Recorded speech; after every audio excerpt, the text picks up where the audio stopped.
பெண்கள் அப்படிங்கிற அதிசயம் அற்புதத்தை பற்றி பேச போகிறோம். ஆண்களுக்கும் பெண்களுக்கும் நிறைய வித்தியாசம் இருக்கு பாருங்க. ஆண் வந்து வெளியில வெற்றியா இருக்கணும்னு எப்பவும் நினைக்கிறான். ஒரு பெண் முதல்ல வீட்டுல வெற்றியா இருக்கணும்னு என்ன பண்றா நினைக்கிறா பாருங்க. ஒரு பெண் எடுத்த உடனே நாடு என்ன கொண்டாடணும் அப்படின்னு அவ நினைக்கிறது இல்ல. ஏன்னா ஒரு பெண்ணினுடைய உலகமே வீடாதான் இருக்குது. முதல்ல நிறைய நேரத்தில் ஒரு ஆணின் சாதனை எப்படியாவது பாராட்டப்பட்டு விடுகிறது. ஏன்னா அவர் வெளியில போய் தான் நிறைய செய்யறாரு. அதனால சமூகத்துல ஒரு அங்கீகாரம் கிடைக்குது, ஒரு பாராட்டு, ஒரு மெடல், இதெல்லாம் என்ன பண்ணிடுது, கிடைச்சிருது.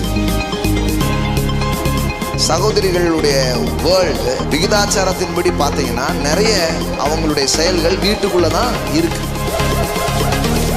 அப்போ பைபிள் வந்து எங்கேயும் ஒரு பெண்ணை வந்து ஒரு இடத்துல பூட்டி வைக்கணும், இல்ல அவள் வந்து அந்த அளவுக்கு ஆற்றல் அற்றவள் அப்படிங்கிற பதிவு என்ன பண்ணவே இல்லை, செய்யவே இல்லை. அவளுடைய பெருமையை வேதம் எப்போதுமே என்ன பண்ணுது, உயர்த்தி தான் பேசுகிறது. எந்த ஒரு பெண்மையை ஒரு தவறான அடையாளமாக இந்த சமூகம் பார்த்ததோ, இந்த சமூகம் வந்து சித்தரித்ததோ, இல்லைன்னா பிரசங்கங்கள்ல காட்டப்பட்டதோ, அதை மாத்துறதுதான் கடவுளுடைய வேலையாகவே இருக்குது. பாருங்களேன், ஒரு பெண்ணுனாலே அவள் வீழ்ச்சி தான், ஒரு பெண்ணுனாலே விழுகை தான், ஒரு பெண்ணுனாலே தப்பா போறதுக்கு காரணமா இருப்பா அப்படிங்கிற அடையாளத்தை வேத வசனம் உடைக்கிறது. கிறிஸ்துவின் வருகை அதை உடைக்கிறது. சில சொல்லுவாங்க மனிதன் தான் வந்து தேவசாயல், அப்போ பெண்ணு வந்து மண்ணு அப்படின்ட்டாங்க. ஆண் தேவசாயல், பெண்ணும் தேவசாயலே. தேவனுடைய திரித்துவத்திலே வெறும் ஆண் தன்மை மட்டும் இல்லை, இந்த திரித்துவத்திலே பெண் தன்மையும் இருக்கிறது. திரித்துவத்துல ஹோலி ஸ்பிரிட் வந்து ஒரு பெண் தன்மையோடையே என்ன பண்ணப்படுகிறார், வர்ணிக்கப்படுகிறார், அப்படியே அழைக்கப்படுகிறார். பெண் வந்து இன்னொரு பரிசுத்த ஆவியானவர், சொல்ல போனா கண்கண்ட தெய்வம் அப்படிம்பாங்கல்ல, கண் காண்ற பரிசுத்த ஆவியானவர். ஆண்டவர்னு சொல்லும் போது நமக்கு வந்து அப்பா மட்டும் தெரியக்கூடாது, அம்மாவும் நீயே அப்பாவும் நீயே ரெண்டுமா தெரியணும். தெரிஞ்சா உங்களுக்கு திரித்துவம் விளங்கி விட்டது என்று அர்த்தம். மனிதனும் மதமும் பெண்களுக்கு கோடு போட்டு நீ இங்கேயே நில்லு அப்படின்னு வச்சிருந்திருக்கலாமே தவிர தேவனுடைய பார்வையில அப்படி எதுவுமே கிடையாது. தேவன் ஒரு ஆணை எப்படி தேவ சாயலாக பார்க்கிறாரோ அது போல ஒரு பெண்ணையும் தேவ சாயலாகவே பார்க்கிறார். இப்போ இன்னொரு கேள்வி, இப்ப இயேசு கிறிஸ்துவின் சீசர்கள் எத்தனை பேரு? 12 டிசைபிள்ஸ். இப்போ கேள்வி என்னன்னா, அந்த 12 பேர்ல பெண்கள் இருந்தாங்களா? பெண்கள் இல்லை. உடனே நிறைய பேர் என்ன முடிவு பண்ணிட்டாங்க அப்படின்னா, சீசர்கள்ல பெண்களே இல்லை, அப்போ வந்து கண்டிப்பா ஆண்களுக்கு தான் ரொம்ப முக்கியத்துவம் கொடுத்துருக்காங்க, பெண்களுக்கு முக்கியத்துவம் கொடுக்காமலே விட்டுட்டாங்க அப்படின்னு நினைக்கிறாங்க. இயேசு வந்து இந்த 12 அப்போஸ்தலர்களை இப்படி கூப்பிட்டாரே தவிர மற்றபடி எண்ணிக்கைக்கும் அதிகமான பெண்கள் யார் கூட இருந்திருக்காங்க, இயேசுவோட இருந்தாங்க. ஜீசஸ் உடைய டைம்ல அவர் வந்து இல்லம்மா பெண்களுக்கு வந்து ஊழியத்துக்கு இதுக்கு என்ன சம்பந்தம், அற்புதத்தை வாங்கினீங்களா, அப்பத்தை சுட்டீங்களா, அப்படியே போயிருங்க அப்படிலாம் சொல்ல போனா ஜீசஸ் டீமுக்கு ஃபண்டு பணம் பெரிய அளவுல வந்தது பெண்களால தான். ஒரு பெண் பலம் உள்ளவள், பிரசவ வழி பாருங்க, ஒரே ஒரு பிள்ளையை மட்டும் பெற்றிருக்கணும் அப்படின்னு ஒரு ஆணு கொடுத்துருந்தா என்னத்து ஆயிருக்கும். ஆனா ஒரு பெண் வந்து அவ்வளோ பெரிய ஒரு பெயினை அவ என்ன பண்றா, தாங்குறா. அவளை போய் நம்ம சொல்ல முடியுமா பலவீனமான பாண்டம்னு? வந்து பார், ஒரு பெண் வந்து மென்மையானவள். மென்மையானவனா அவங்களுடைய எமோஷனல்லி அவங்க எப்படி இருக்கிறாங்க, ரொம்ப மென்மையா இருக்காங்க. இந்த திரித்துவமே எப்படி இருக்குது, பிதா பெருசா குமாரன் பெருசா பரிசுத்தாவி பெருசா அப்படின்னு கேள்வி கேட்டா அப்படி சொல்லவே முடியாது பாருங்க. ஏன்னா ஒருவரை ஒருவர் விட்டு கொடுக்காமல் ஒருவரை ஒருவர் கொண்டாடுகிறார்கள். அதே தன்மை தான் நம்முடைய உறவுகளுக்குள்ளேயும் வந்து வெளிப்படணும். இவங்க குறைஞ்சவங்க அவங்க தாழ்ந்தவங்க எல்லாம் கிடையாது, ஒருவரை ஒருவர் கொண்டாடுவது தான் இங்க ரொம்ப முக்கியமான ஒரு விஷயமாக இருக்கிறது. ஸோ பெண்மையை போற்றுவோம். வந்து அற்புதங்கள் அதிசயங்கள் பற்றி தான் பேச போகிறோம். ஆனால் பெண்கள் அப்படிங்கிற அதிசயம் அற்புதத்தை பற்றி பேச போகிறோம். ஆமென். ஆமாம், 8வது அதிசயம் அப்படிங்கிற மாதிரி இன்றைக்கும் இந்த பெண்மையின் அதிசயங்களை என்ன பண்ண போகிறோம், படிக்க போகிறோம். ஸோ இது எல்லாருக்குமே யூஸ்ஃபுல்லாக இருக்கும். ஏன்னா பெண்மையை குறித்து படிக்கிறது பெண்களுக்கு மட்டும் பயனளிக்கிற ஒரு விஷயம் கிடையாது, ஆண்களுக்கும் அது ரொம்ப பயனளிக்கிற ஒரு விஷயமா இருக்கும். நம்ம சுற்றிலும் சமூகம் என்ன நம்ம மனதில் போட்டிருக்கு, அல்லது நம்ம வாழ்க்கையினுடைய எக்ஸ்பீரியன்ஸ் நமக்கு என்ன போட்டிருக்கு, அதுக்கு மாறாக வேத வசனம் பெண்மையை குறித்து என்ன சொல்லுகிறது அப்படிங்கிறத இன்றைக்கி கொஞ்சம் பார்க்க போகிறோம். இது ஒரு ஸ்டடி மாதிரி இருக்கும், அதே நேரத்தில் இது ஒரு பெரிய விடுதலை ஆக்கக்கூடிய ஒரு சத்தியமாய் நம்முடைய வாழ்க்கையில் அது வெளிப்பட ஆரம்பிக்கும். ஆமென். ஸோ இன்றைக்கும் அதிசயங்கள் தான் பற்றி படிக்க போகிறோம். ஆனால் பெண் அப்படிங்கிற ஒரு அதிசயத்தை பற்றி என்ன பண்ண போகிறோம், படிக்க போகிறோம். எல்லாருக்குமே அப்படி தான் பார்க்குறாங்க. சாலமோன் ஞானி சொல்கிறான், 1000 பேருக்குள்ளே ஒரு ஆணை நான் கண்டுபிடிச்சேன், ஆனால் 1000 பேருக்குள்ளே ஒரு பெண்ணை என்னால் கண்டுபிடிக்கவே முடியவில்லை அப்படின்ட்டு. நிறைய பேர் யோசிக்கிறாங்க, இவர் திட்டுறாரா பாராட்டுறாரா அப்படின்ட்டு. இன்றைக்கி என்ன ஆனாலும் சரி உங்களை பாராட்ட தான் போகிறோம். ஆமென்.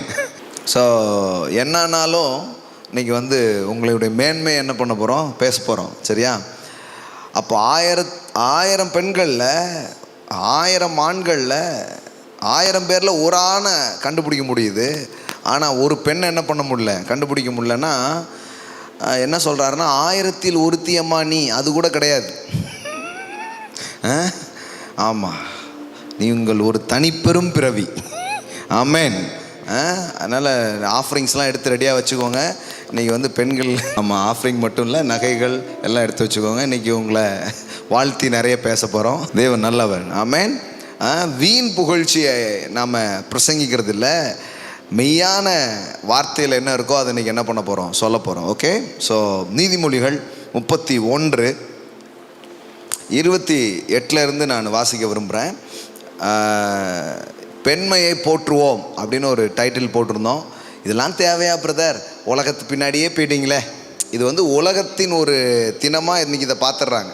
உலகமாவது ஒவ்வொன்றுக்கும் ஒரு நாளை வச்சு என்ன பண்ணுது, தொழிலாளர் தினம், நண்பர்கள் தினம், ஃபாதர்ஸ் டே, மதர்ஸ் டே, வேலண்டைன்ஸ் டே அப்படின்னு வைக்கிறாங்க. ஆமாம். ஸோ அதை நாம் ரொம்ப அர்த்தமுள்ளதாக என்ன பண்ண முடியும், மாற்ற முடியும் பாருங்களேன். அதனால் பெண்மையை போற்றுவது, பெண்மையினுடைய மேன்மையை சொல்கிறது ஒன்றும் வேதத்துக்கு புறம்பான ஒரு காரியம் கிடையாது. வேதத்தில் அதை சொல்லணுன்னே சொல்லியிருக்கு. அதிலிருந்து ஆரம்பிக்க போகிறோம் இன்றைக்கி. ஆமாம். ஸோ 31:28 பாருங்கள். அவள் பிள்ளைகள் எழும்பி, எல்லாம் சொல்லுங்கள், அவள் விகடன் மாதிரி இன்னைக்கு அவள் தான் இன்னைக்கு ரொம்ப முக்கியமான சப்ஜெக்ட் பாருங்களேன். ஆண்கள் அதுக்காக இன்னைக்கு சப்ஜெக்ட் இல்லைன்னு நினைக்காதீங்க. இந்த சப்ஜெக்டை மட்டும் கற்றுக்கிட்டீங்கன்னா அப்புறம் நீங்கள் தான் பெரிய ஆள். ஆனால் சில பேர் நீ கற்றுக்குவோமா அப்படிங்கிறாங்க. ஆவியானவர் உங்களுக்கு உதவி செய்வார். ஆமென். ஓகே. அவள் பிள்ளைகள் எழும்பி அவளை பாக்கியவதி என்கிறார்கள். அவள் புருஷனும் அவளை பார்த்து, அநேக பெண்கள் குணசாலியாய் இருந்ததுண்டு, நீயோ அவர்கள் எல்லோருக்கும் மேற்பட்டவள் என்று அவளை புகழுகிறான். பாருங்க, ஒரு பெண் போற்றப்படுகிறாள், ஒரு பெண் புகழப்படுகிறாள். இதை வேதவசனம் சொல்லுது பாருங்களேன். ஒரு பெண்ணை அவங்க வீடு கொண்டாடுது. பாருங்க, ஒரு பெண் எடுத்த உடனே நாடு என்னை கொண்டாடணும் அப்படின்னு அவன் நினைக்கிறது இல்லை. ஏன்னா ஒரு பெண்ணினுடைய உலகமே வீடாக தான் இருக்குது முதல்ல. ஆண்களுக்கும் பெண்களுக்கும் நிறைய வித்தியாசம் இருக்குது பாருங்கள். ஆண் வெளியில் வெற்றியாக இருக்கணும்னு எப்பவும் நினைக்கிறான். ஒரு பெண் முதல்ல வீட்டில் வெற்றியாக இருக்கணும்னு என்ன பண்ணுறா, நினைக்கிறா. இன்னும் சொல்லணுன்னா, வெளியில் நல்லா இருந்தால் தான் ஒரு ஆண் வீட்டில் நல்லா இருப்பான். ஆனால் ஒரு பெண் வீட்டில் நல்லா இருந்தால் தான் வெளியில் போய் அவங்க என்ன பண்ண ஆரம்பிக்கிறாங்க, நிறைய காரியங்களை செய்ய ஆரம்பிக்கிறாங்க. அதனால தான் வேதவசனம் சொல்லுகிறது, அவளை எங்கே புகழணுமா. அங்கே பாருங்கள் 31, அவள் கைகளின் பலனை அவளுக்கு கொடுங்கள், அவளுடைய செய்கைகள் வாசல்களில் அவளை புகழ கடவது. எல்லாம் சொல்லுங்கம்மா, வாசல்களில் அவளை புகழ கடவது. அப்படின்னா என்ன அர்த்தம்னா, ஒரு பெண்ணின் பெருமை முதல்ல அந்த வீட்டில் என்ன பண்ணணும், ரொம்ப பெருசாக பேசப்படணும். அப்போ பொதுவாக அடிப்படையாக நீங்கள் பார்த்தீங்கன்னா, ஒரு பெண் புகழப்படுவதையும் ஒரு பெண் பாராட்டப்படுறதையும் வேதவசனம் என்ன பண்ணுது, அங்கீகரிக்கு. அதெல்லாம் தேவையே இல்லை, அப்படி கிடையாது. அவள் பிள்ளை எழும்பி அவளை குறித்து நிறைய விஷயம் என்ன பண்ணுறாங்க சொல்லுவாங்க.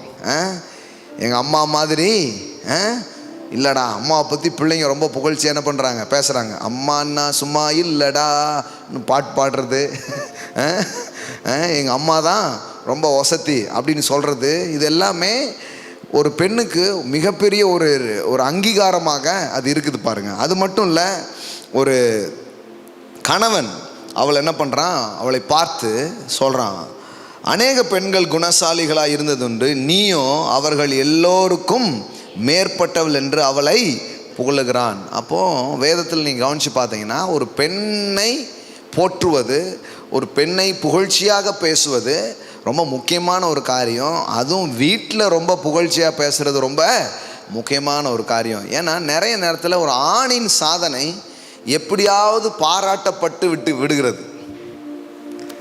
ஏன்னா அவர் வெளியில் போய் தான் நிறைய செய்கிறாரு, அதனால் சமூகத்தில் ஒரு அங்கீகாரம் கிடைக்குது, ஒரு பாராட்டு, ஒரு மெடல், இதெல்லாம் என்ன பண்ணிடுது, கிடச்சிருது. ஆனால் நிறைய நேரத்தில் சகோதரிகளுடைய வேர்ல்டு வீட்டுக்குள்ளே இருக்குது அதிகபட்சம். இப்போ வெளியில் வர்றாங்க, நிறைய காரியங்கள்லாம் செய்கிறாங்க, இல்லைன்னு சொல்லலை. ஆனால் விகிதாச்சாரத்தின்படி பார்த்தீங்கன்னா நிறைய அவங்களுடைய செயல்கள் வீட்டுக்குள்ளே தான் இருக்குது. வெளியில் இருக்கிற காரியங்கள் தான் ரொம்ப பெருசாக நினைக்கிறதுனால சமூகம் ஒரு ஆணை எப்போவுமே என்ன பண்ணுது, கொஞ்சம் பாராட்டுறதுக்கு வாய்ப்பு நிறைய இருக்குது. ராக்கெட் விட்டார், புரிய இதை கண்டுபிடித்தார் அப்படின்னு அவருக்கு என்ன பண்ணுறாங்க, பாராட்டிடுறாங்க. ஆனால் ராக்கெட் விடுறதை விட கஷ்டமான ஒரு விஷயம் இருக்குது. காலையில் பிள்ளைய ஸ்கூலுக்கு எழுப்பி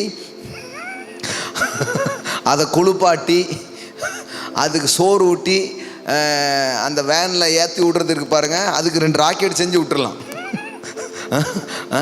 இதெல்லாம் யாரும் ரொம்ப பெரிய விஷயமா என்ன பண்ணுறது இல்லை, பார்க்குறதே கிடையாது பாருங்கள். ஸோ வீடுகளில் பல மேன்மையான காரியங்கள் என்ன பண்ணப்பட்டுக்கிட்டு இருக்கிறது, செய்யப்பட்டு கொண்டு இருக்குது. இதை அங்கீகரிக்கணும் அப்படிங்கிறது தான் வேதத்தில் இருக்கிற முக்கியமான ஒரு காரியம். ஸோ மேடையில் நின்று பிரசங்கம் பண்ணுறது தான் பெரிய விஷயம், இல்லைன்னா வெளியில் போய் ஒரு பெரிய கம்பெனி நடத்துகிறது தான் பெரிய விஷயம், பெரிய பிஸ்னஸ் பண்ணுறது தான் பெரிய விஷயம் அப்படிங்கிறது இல்லை.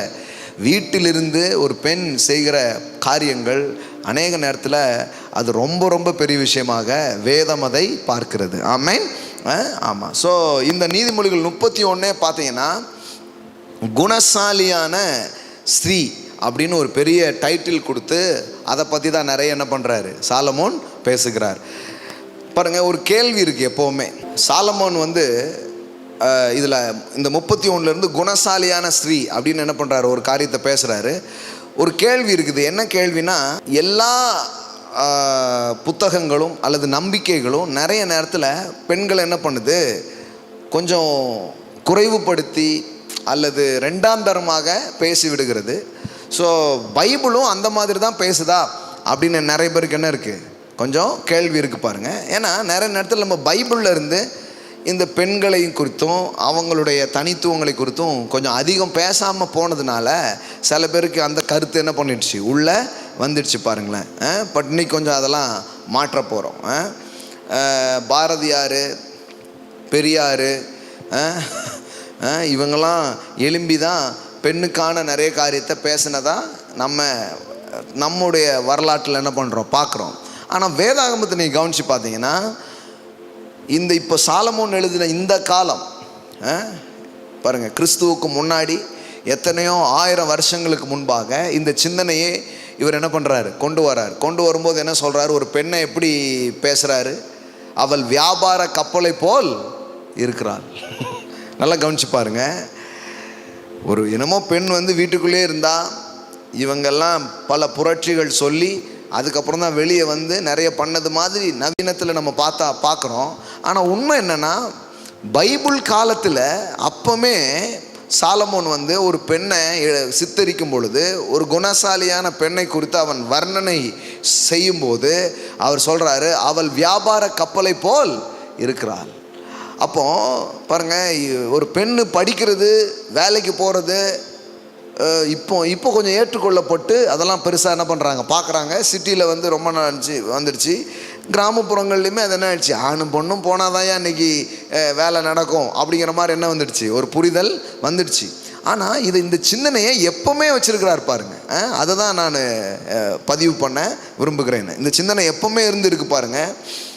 அவள் பல்வேறு விஷயத்தை ஆக்டிவாக பண்ணுறான். இன்னும் சொல்ல போனால் அவள் செய்யாத பிஸ்னஸே கிடையாது. ஒரு பெரிய ஆண்டர்ப்ரனராக ஒரு பெண்ணை சாலமோன் என்ன பண்ணுறாரு, வர்ணனை செய்கிறார். அவள் ரியல் எஸ்டேட் பண்ணுறா, கார்மெண்ட்ஸ் என்ன பண்ணுறா, நடத்துகிறா. நீங்கள் பாருங்கள், மொத்த வியாபாரம், சில்லறை வியாபாரம், பல்வேறு மேனுஃபேக்சரிங்ஸ் இதை என்ன செய்கிறா. ஒரு வயலை விசாரித்து வாங்குறா. அவ செய்கிற விஷயங்கள் சாதாரணமானதில்லை. ஒரு பொட்டென்ஷியலான ஒரு உமனை பற்றி அந்த அதிகாரம் முழுவதும் அவர் என்ன பண்ணுறாரு, சொல்கிறார்.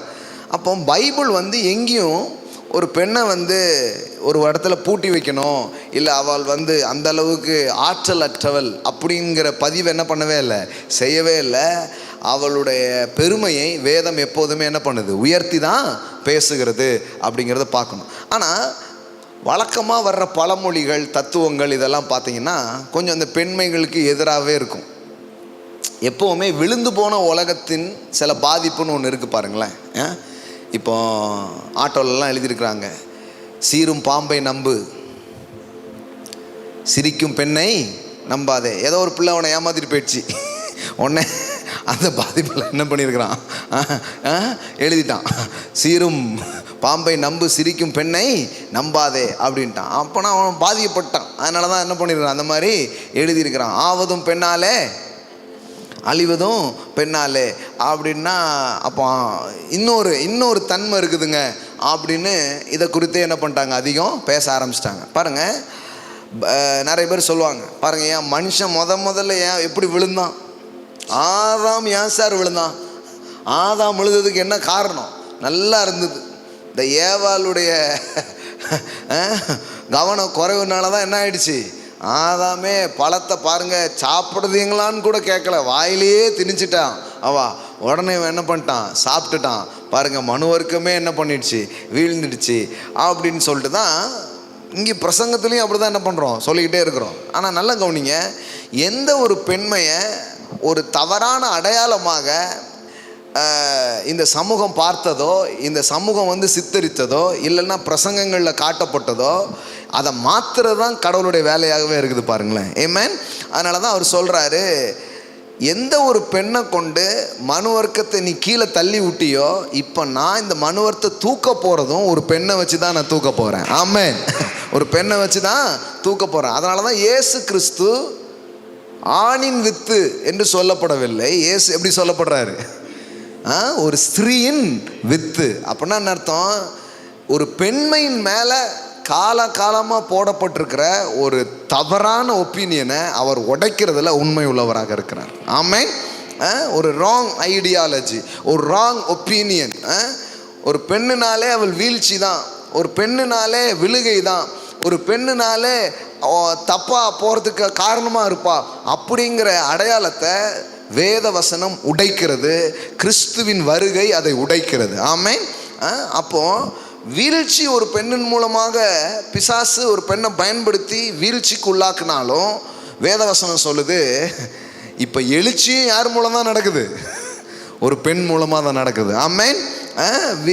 எழுச்சியும் ஒரு பெண் மூலமாக தான் உருவாக ஆரம்பிக்க பாருங்களேன். மரியாள் என்கிற ஒரு பெண்ணை கண்டுபிடிச்சி அந்த பெண்ணை பரிசுத்த ஆவியானவர் நிரப்பி அதன் மூலம்தான் இரட்சகர் இந்த பூமிக்கு என்ன பண்ண ஆரம்பிக்கிறார், வர ஆரம்பிக்கிறார். ஆமென். ஸோ அந்த பெண்கள் தினத்தில் நான் உங்களுக்கு சொல்ல விரும்புகிறேன், காலகாலமாக சமூகமும் சபையும் போதனையும் உங்கள் மீது போடப்பட்ட எல்லா ராங் ஒப்பீனியனும் உடைக்கப்படும். இயேசுவின் நாமத்தினால எல்லாம் உடைக்கப்படும். ஆமென். கர்த்தருடைய வாய் சொல்லும் புது நாமத்தால் நீங்கள் அழைக்கப்படுவீர்கள். ஆமென். ஆமாம், இது இன்னைக்கு உங்களுக்கான ப்ரொஃபெட்டிக் வேர்டு. ஆமென். அவர் நாமம் சொல்லும் புதிய பெயரினால் நீங்கள் அடைக்கப்படுவீர்கள். அப்போ எல்லாத்தையும் மாத்துறாரு பாருங்க. கிறிஸ்து எல்லாத்தையும் என்ன பண்ணுறாரு, மாத்துறாரு. இன்னொன்று பாருங்க, ஆனா பெண்ணா இப்படி பட்டிமண்டலம் நடக்குது. பட்டிமன்ற ஆட்களுக்கு இதெல்லாம் இந்த மாதிரி தலைப்பு தான் ரொம்ப முக்கியமாக இருக்கும். ஆனா பெண்ணா அப்படின்னு சொல்லிட்டு ரெண்டு பேரையும் எதிரெரு கூட்டத்தில் நுப்பாட்டி நிறைய என்ன பண்ணிகிட்டே இருப்பாங்க, பேசிக்கிட்டே இருப்பாங்க.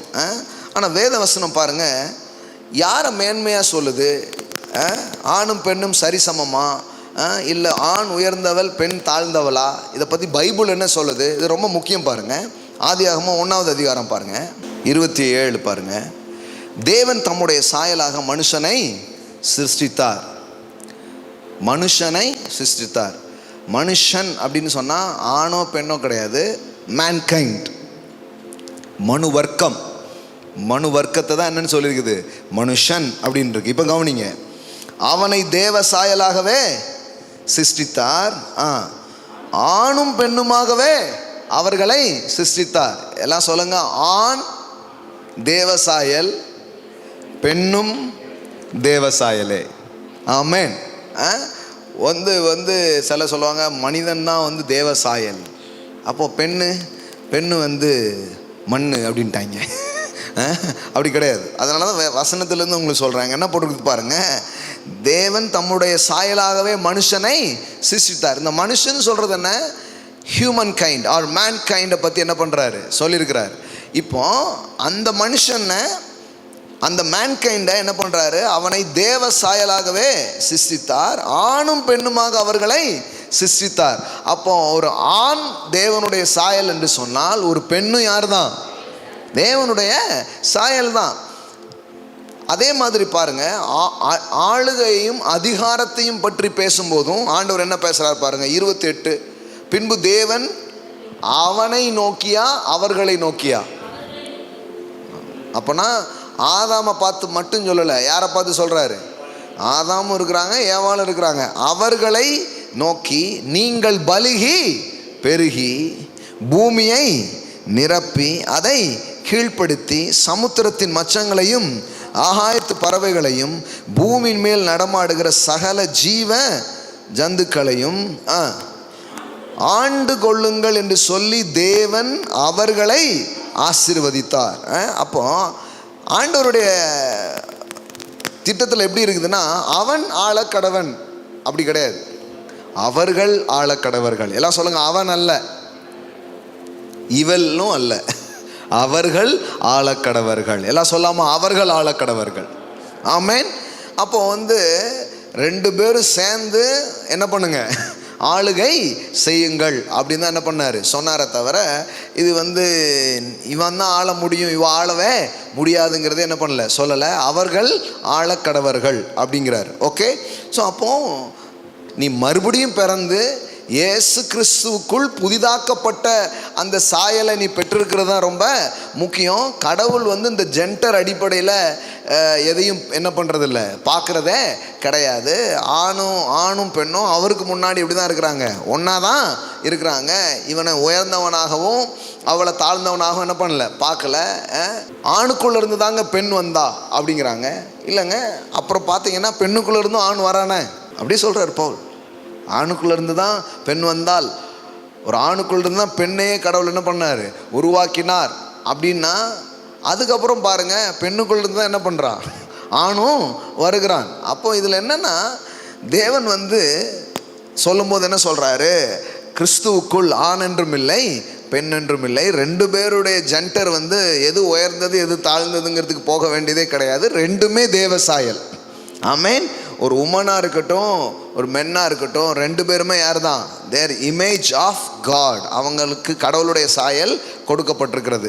இன்னொன்று முக்கியமாக நான் சொல்ல விரும்புகிறது என்னென்னா, தேவனுடைய திரித்துவத்திலே வெறும் ஆண் தன்மை மட்டும் இல்லை, இந்த திரித்துவத்திலே பெண் தன்மையும் இருக்கிறது. இப்போ இதை நீங்கள் ஈஸியாக கேட்டுருவீங்க, ஆனால் நிறைய பேருக்கு இப்போ நான் சொல்கிறது ஈஸியாக கேட்க முடியாது. அவங்களுக்கு 1008 கேள்விகள் வரும் இப்போ. அதனால தான் நான் இங்கே இருக்கிறவங்களுக்கு மட்டும் பிரசங்கம் பண்ணிட்டே இல்லை, வெளியில் இருந்து கேட்குறவங்களுக்கும் சேர்த்தே என்ன பண்ணுறேன் சொல்கிறேன். நாங்கள் நம்பிடுறோம் பிரதர், நீங்கள் ஒரு லைனில் சொன்னீங்கன்னா நம்பிடுவேன் அப்படின்றீங்க. ஆனால் அங்கே ஒரு கூட்டம் உட்காந்து கேட்டுட்ருப்பாங்க, அவங்களுக்கும் நிறைய என்ன பண்ணணும் சொல்லணும். அதனால தான் சேர்த்து சொல்கிறேன் சில விஷயங்கள். கவனிங்க, என்னென்னா திரித்துவத்திலேயே பாருங்கள், ஆண் தன்மை மட்டுமல்ல, திரித்துவத்தில் என்ன தன்மையும் இருக்குது, பெண் தன்மையும் இருக்குது. பாருங்களேன், இந்த கடவுளின் தன்மையினாலே நம்ம என்ன நினைக்கிறோம், ஒரு ஆணுடைய தன்மை மட்டும்தான் கடவுளுடைய தன்மையில் இருக்குதுன்னு நினைக்கிறோம். இல்லைங்க, கடவுளுடைய தன்மையில் என்ன இருக்குது, பெண் தன்மையும் இருக்கிறது. இப்போ பைபிளில் நீங்கள் பார்த்தீங்கன்னா இது அப்படியே சொல்லப்பட்டுக்கிட்டே வருது. இப்போ குறிப்பாக நீங்கள் பார்த்தீங்கன்னா ஒரு தகப்பனை போல உன்னை சுமப்பார் அப்படின்னு இருக்குதா? நான் அவர்களை என்ன பண்ண வந்தேன்? சுமந்து கொண்டு வந்தேன் அப்படிங்கிறார். அப்புறம் சொல்கிறாரு, ஒரு தாய் தேற்றுவது போல் உன்னை தேற்றுவார், ஒருவனை அவன் தாய் தேற்றுவது போல் நான் உங்களை தேற்றுவேன். அப்போ தகப்பன் மாதிரி சுமப்பேன்னு சொல்கிறாரு, தாயை போல தேற்றுவேன்னு சொல்கிறாரு. அப்போ ஒரு அப்பாவின் தன்மையும் ஒரு அம்மாவின் தன்மையும் எங்கே இருக்குது? கடவுள்கிட்ட இருக்குது. பாருங்கள், இது ரொம்ப முக்கியம். இந்த அடிப்படை ரொம்ப ரொம்ப முக்கியமாக இருக்குது. இந்த அடிப்படை புரியாமல் போயிடுச்சுன்னா பெண் தன்மையை ரொம்ப குறைவாக நினைக்கிறதுக்கு வாய்ப்பு இருக்குது பாருங்களேன். ஆனால் இது புரிஞ்சிடுச்சுன்னா அது நமக்கு அப்படி வராது. கடவுளுடைய சாயல்லே என்ன இருக்குது? பெண்மை தன்மை இருக்கிறதுங்கிறது நமக்கு தெரிய வரும் பாருங்களேன். அப்போ தகப்பனை போல் அவர் சுமக்கிறாரு, அதே நேரத்தில் தாயை போல் அவர் என்ன பண்ணுறாரு? தேற்றுகிறார். ஒரு ஒரு அறிவுரை சொல்லும் ஒரு ஆண்டவராக மட்டுமல்ல, ஒரு கனிவோடு நம்மை விசாரிக்கும் ஒரு தாய்மை தன்மையும் தேவனிடத்தில் என்ன பண்ணுகிறது? இருக்கிறது. அதுவும் நீங்கள் பார்த்தீங்கன்னா பரிசுத்த ஆவியானவர் இந்த வேதாகமத்தில் சொல்லப்படும் பொழுது எங்கெல்லாம் பரிசுத்த ஆவியானவரை பற்றி பேசப்படுகிறதோ அவரை பற்றி நீங்கள் உள்ள விஷயங்கள் நீங்கள் படித்து பார்த்தீங்கன்னா அவரை இப்போ நம்ம என்ன பண்ணுறோம்? வல்லமையானவர் இப்படியே நம்ம என்ன பண்ணுறோம்? படிக்கிறோம். ஆனால் நீங்கள் நல்லா கவனித்து பார்த்தீங்கன்னா ஹோலி ஸ்பிரிட் பற்றி பைபிளில் எங்கெல்லாம் வருதோ அங்கெல்லாம் இருக்கிற காரியங்கள் பார்த்தீங்கன்னா அவருக்கு பேர், ஏசு சொல்கிற பேர் என்ன தெரியுமா? தேற்றரவாளன். ஆமென். தேற்றரவாளன், கம்ஃபர்டர், ஹெல்ப்பர் அப்படின்னு தான் சொல்லியிருக்கு. அவருடைய வேலை என்னது தான்? தேற்றவாளன் தான். இன்னும் சொல்ல போனால் ஏவாளை உண்டு பண்ணும்போது ஆண்டவர் சொல்கிறார் பாருங்க, என்ன சொல்கிறாரு? உனக்கு ஏற்ற துணையை உண்டாக்குவேன் சொன்னாரா? ஏற்ற துணையை உண்டாக்குவேன். அது ஆங்கிலத்தில் வாசித்து பார்த்தீங்கன்னா எப்படி வருது? சூட்டபிள் ஹெல்ப்பர் அப்படின்னு வருது. Suitable helper. எல்லாம் சொல்லுங்கள், suitable helper. Amen. Suitable helper. அப்போ மனைவிக்கே என்ன பேர் கொடுத்துருக்காங்கன்னா ஹெல்ப்பர், உதவியாளர், துணையாளர். பரிசுத்த ஆவிக்கு என்ன வார்த்தை யூஸ் பண்ணியிருக்காங்களோ அதே வார்த்தை தான் மனைவிக்கு யூஸ் பண்ணிக்கிறாங்க. பரிசுத்தாவின் அபிஷேகத்தை பெற்றிருக்கீங்களா? எத்தனை பேர் பெற்றிருக்கீங்க பரிசுத்தாவின் அபிஷேகத்தை? நிஜமாவே பரிசுத்தாவி தான் பற்றி கேட்குறேங்க. உங்கள் வாழ்க்கையில் 2 பரிசுத்தாவியானவர் இருக்காங்க. ஒன்று மெய்யாகவே பரிசுத்தாவியானவர், இன்னொன்று உங்கள் மனைவியை வேதவசனம் என்னன்னு தான் சொல்லுது? பரிசுத்தாவியானவர் தான் சொல்லுது. சில நேரத்தில் உண்மை கொஞ்சம் கசக்க தான் செய்யும் ப்ரோ, ஆனால் கூட வசனம் அப்படி சொல்லுதுன்னு நீங்கள் பாருங்கள், அதுக்கப்புறம் அதெல்லாம் வெளிப்பட ஆரம்பிச்சிடும். சில நேரத்தில் சில இது நம்ம கேட்கும்போது அது அப்படியே இருக்கிற மாதிரி இருக்காது. இப்போ ஆபிரகாமை பார்த்து அநேக ஜாதிகளுக்கு தவப்பன்னாரு, அவனை பார்த்தா தவப்ப மாதிரியே தெரிஞ்சு என்னங்க? தவப்ப மாதிரியே தெரில. சாராளை பார்த்து என்ன சொல்கிறாரு? அநேக ஜாதிகளுக்கு தாயினார். அந்த அம்மாவை பார்த்தா தாய் மாதிரியா இருந்தது இல்லை. ஆனால் சொன்னார், நான் உன்னை அப்படி தான் பார்க்குறேன், உன்னை அப்படி தான் உண்டாக்கியிருக்கேன். கடைசியில் அந்த சாயல் என்ன பண்ணிடுச்சு? வெளியில் வந்துடுச்சு. அதனால் பரிசுத்தாவியாகவே பாருங்கள், அசுத்தாவி மாதிரி பார்க்காதீங்க. எல்லாம் சொல்லுங்கள், என் மனைவி வரிக்கெடுங்க. இன்னும் சில பேர்லாம் சொல்ல மாட்டேங்காங்க, கேமரா கரெக்டாக காமிங்க, இவங்கெல்லாம் வாயை திறந்து சொல்ல மாட்டேங்காங்க, அப்புறம் தனியாக எடுத்து போட்டுருவோம். என் மனைவி பரிசுத்த ஆவியானவரை போல, ஆமேன், எனக்கு உதவும்படியாய் இருக்கிறார்கள். ஆமேன். சொல்லப்போனால் கண்கண்ட தெய்வம் அப்படிம்பாங்கல்ல, கண்காண்ற பரிசுத்த ஆவியானவர்.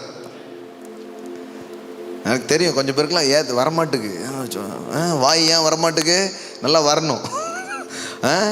பெண் இன்னொரு பரிசுத்த ஆவியானவர் அப்படி தான் போட்டுக்குது. ஹெல்ப்பர், சூட்டபிள் ஹெல்ப்பர் அப்படி தானே வருது. சூட்டபிள் அப்படி தான் போட்டிருக்கு.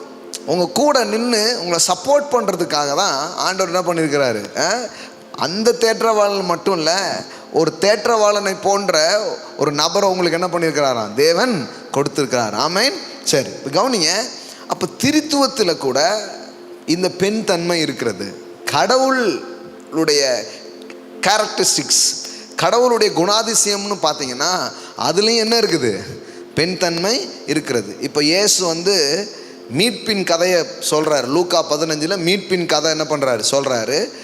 அப்போ மூணு கதை சொல்கிறார். ஒன்று அப்பா, ஓகேவா? அப்பா வந்து யாரை மிஸ் பண்ணிடுறாங்க? பையனை மிஸ் பண்ணிடுறாங்க அப்பா. அடுத்தால ஒரு மெய்ப்பன், ரட்சகர், ஆட்டை என்ன பண்ணுறாங்க? மிஸ் பண்ணிடுறாங்க. திருப்பி என்ன பண்ணுறாங்க? அதை பெற்றுக்கொள்கிறாங்க. மூணாவது ஒரு பெண், துட்டை என்ன பண்ணுறா? தொலைச்சிட்றா. தொலைச்ச துட்டை அவன் என்ன பண்ணுறா? திரும்பவும் பெற்றுக்கொள்கிறா. அப்போ நல்லா கவனிங்க, திருத்துவத்தில் ஹோலி ஸ்பிரிட் வந்து ஒரு பெண் தன்மையோடையே என்ன பண்ணப்படுகிறார்? வர்ணிக்கப்படுகிறார், அப்படியே அழைக்கப்படுகிறார். ஆமென். நிறைய மொழிபெயர்ப்புகளில் பரிசுத்த ஆவியை பற்றி சொல்லப்படுற எல்லா பதங்களையும் ஷீ, ஹர் அப்படிங்கிற பதங்கள் தான் என்ன பண்ணப்பட்டிருக்கிறது? பயன்படுத்தப்பட்டிருக்கிறது. அப்படிங்கிறதும் உண்மையாக இருக்குது. நிறைய மேனுஸ்கிரிப்டில் எப்படி தான் வருது? ஷீ, ஹர், அந்த ஒரு பெண்மையை வருகிற பெண் பால், அந்த விதத்தில் தான் என்ன பண்ணப்பட்டிருக்குது? குறிக்கப்பட்டிருக்கிறது. ஸோ கண்டிப்பாக சக்தி, ஹோலி ஸ்பிரிட்டே என்னது தான். சில வார்த்தைகள்லாம் யூஸ் பண்ணால் உங்களுக்கு ஒரு மாதிரி ஆகிடும். சிவன் இல்லாமல் சக்தி இல்லை. பாருங்களேன். அப்போ பிதாவாக மட்டும் கடவுள் காட்டப்படல, குமாரனாக மட்டும் அவர் காட்டப்படல, ஒரு அம்மாவாகவும் காட்டப்படுகிறார். எல்லாம் சொல்லுங்க, தாய். பரிசுத்த ஆவியானவர் எப்படி இருக்கிறாரு? தேற்றவாளன். அவர் யாரா இருக்கிறாரு? ஒரு தாய்மை உணர்வோடு நம்மை அணுகக்கூடியவராக இருக்கிறார். இன்னும் நான் இதை பற்றியே பேசிகிட்டே இருக்கலாம், அவ்வளோ இருக்குது. எல் ஷடாய் அப்படின்னு ஒரு வார்த்தை இருக்குது பாருங்க. ஆண்டவர் ஆபிரகாமுக்கு முன்னாடி தோன்று என்ன சொல்றாரு? ஐ ஆம் எல் ஷடாய் அப்படிங்கிறாரு. அப்போ எல் ஷடாய்னா நான் சர்வ வல்லமையுள்ள தேவன். இது மட்டும்தான் அர்த்தம் நம்ம நினச்சிக்கிறோம் நிறைய. ஆனால் அதுக்கு ரெண்டு அர்த்தம் இருக்குது பாருங்க. எல் ஷடாய்னா சர்வ வல்லமை உள்ளவர் அப்படிங்கிறது மட்டும் இல்லை, அதுக்கு இன்னொரு அர்த்தம் இருக்குது. தாயை போல மார்பகங்களை உடைய தேவன். ஆமென். எல் ஷடாய். அவர் தோண்டு என்ன பண்ணுறாரு? ஆபிரகாமுக்கு முன்னாடி சொல்கிறாரு, ஐ ஆம் எல் ஷடாய், ஐ ஆம் காட் ஆல்மைட்டி. இதுக்கு வந்து அநேக மார்பகங்களின் தேவன் அப்படின்னு அர்த்தம். அதாவது உன்னுடைய எல்லா தேவையையும் நீ என்கிட்ட இருந்து என்ன பண்ண முடியும்? பெற்றுக்கொள்ள முடியும். சர்வ வல்லவர். அதே மாதிரி சொல்கிறாங்க இல்லையா, ஒரு தாயினுடைய அந்த மதர் ஃபீடிங்கில் அந்த குழந்தைக்கு தேவையான அனைத்துமே என்ன பண்ணிடுது? வந்துடுது. ஸோ தேவன் வந்து என்ன சொல்கிறாருன்னா, நான் அநேக மார்பகங்களை உடைய தேவன், உன்னுடைய அனைத்து தேவைகளுக்கும் நான் பதிலாக இருக்கிறேன். ஆமென். எல்லாம் சொல்லுங்கள், எல் ஷடாய், மார்பகங்களின் தேவன். அப்படி தான் இருக்குது மொழிபெயர்ப்பில். ஒரு அர்த்தம் என்ன? சர்வ வல்லவர் மட்டுமல்ல, மார்பகங்களின் தேவனாக.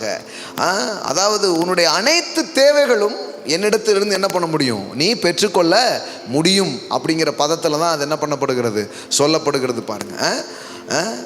அப்போ ஆண்டவர்னு சொல்லும்போது நமக்கு வந்து அப்பா மட்டும் தெரியக்கூடாது, அம்மாவும் நீயே, அப்பாவும் நீயே. ஆமென்.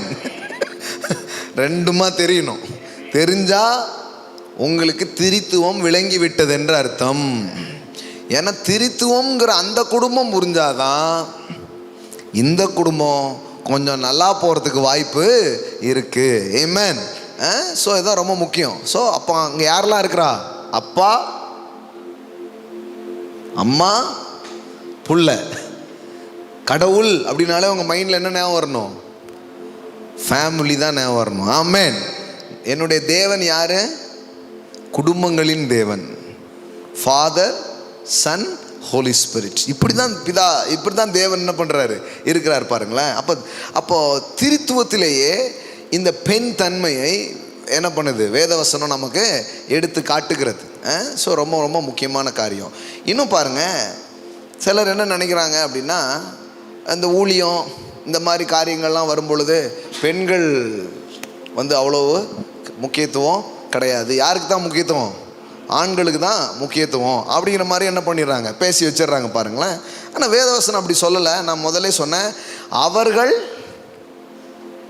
ஆள கடவர்கள் அப்படின்னு தான் சொன்னாரே தவிர அவன் ஆள அப்படின்னு என்ன பண்ணவே இல்லை, சொல்லவே இல்லை. பைபிளில் நிறைய இடத்துல நீங்கள் பார்த்தீங்கன்னா இந்த ஆண் தன்மையோடு மட்டும் ஊழியத்தை குறித்து சொல்லாமல் பெண்களை குறித்து என்ன பண்ணுது, நிறைய சொல்லி. பைபிளில் இருக்கிற புத்தகங்கள் வெறும் ஆண் பேரில் மட்டும் இருக்கா, இல்லை பெண்கள் பேர்லையும் இருக்கா? பெண்கள் பேரில் இருக்கிற புத்தகம் சொல்லுங்க பார்க்கலாம். ரூத் எஸ்தர், எஸ்தர் ரூத்து, நெகேமியாலங்க. நெகேமியா வந்து ஒரு மென், எஸ்தர் ரூத், இதெல்லாம் என்னதுதான் ஒரு பெண் பேர்லேயே ஒரு முழு புத்தகமும் இருக்குது. அப்போது பெண்கள் பேரில் வந்து புத்தகமும் இருக்கிற மாதிரி தான். சொல்லப்போனால் மற்ற புத்தகங்கள்லையாவது எல்லாரையும் கவர் பண்ணி பேருக்கு இவங்க பேர் இருக்கும். புரியுதா உங்களுக்கு? இப்போ 1 சாமுவேல் அப்படின்னா என்ன, சாமுவேலை பற்றியேவா இருக்குது? எல்லாரை பற்றியும் இருக்கும். பேருக்கு என்ன வச்சுருப்பாங்க, 1 சாமுவேல் 2 சாமுவேல்ன்ட்டு. சாமுவேலே பேர் வர, அதுக்கப்புறம் நிறைய பேரை பற்றி அதில் எழுதியிருக்கும். ஆனால் எஸ்தர்னு எடுத்துக்கிட்டிங்கன்னா இந்த எஸ்தரை தான் ஹைலைட் பண்ணியிருக்கும். புரியுதா உங்களுக்கு? ரூத்துன்னு எடுத்துட்டிங்கன்னா ஃபுல்லாக என்ன தான் இருக்கும், ரூத்தை ஹைலைட் பண்ணி தான் அது இருக்கும் பாருங்களேன். அப்போ சரித்திர புத்தகமே இருக்குது, ரூத்தின் சரித்திரம், எஸ்தரின் புஸ்தகம் அப்படின்னு என்ன பண்ணப்பட்டிருக்குது, சொல்லப்பட்டிருக்கு பாருங்களேன். அப்போ அப்படி பெண்களை வந்து குறைவாக நினைக்கிற ஒரு பார்வை என்ன பண்ணது பைபிளுக்கு கிடையாது. வேதாகம பார்வை அது கிடையவே கிடையாது பாருங்களேன். அது மட்டும் இல்லை, இந்த பெண் பால் அடிப்படையிலேயே ஆண்டவர் வந்து நிறைய வார்த்தைகள் என்ன பண்ணுறாரு, பேசுகிறார். நீங்கள் கவனித்து பார்த்தீங்கன்னா தேவனுடைய மக்களையே என்ன சொல்கிறாரு ஆண்டவர், அவள் அப்படின்னு தான் சொல்கிறார். எல்லாம் சொல்லுங்கள் அவள். இப்போ நம்மளையே அவர் எப்படி தான் பார்க்குறாரு, அவள். பாருங்களேன், அவர் மணவாளன், சபைக்கு பேர் என்னது தான், இதுக்கு மேலே என்ன சொல்கிறது, சபைக்கு பேர் என்னது தான், மணவாட்டி சபை. என்னங்க பெண்கள் பேரில் வச்சிட்டிங்க, சபையே மணவாட்டி சபையா? ஆமாம், அவர் மணவாளன், நாமெல்லாம் யார், மணவாட்டி. அப்போ பெண்ணுக்கு முக்கியம் இல்லைன்னு சொல்லவே முடியாது. சபையே என்ன தான் சொல்லுது. பழைய ஏற்பாட்டில் பேசுகிற எல்லா தீர்க்க தரிசனங்களையும் நீங்கள் பார்த்தீங்கன்னா, நான் திராட்சை ரசத்தையும் நான் எண்ணெயையும் நான் தானியத்தையும் பெருக பண்ணினேன், ஆனால் அவள் அதை பாகாலுடையதாக்கினாள் அப்படிங்கிறார். எப்படி பேசுகிறாரு, அவள்.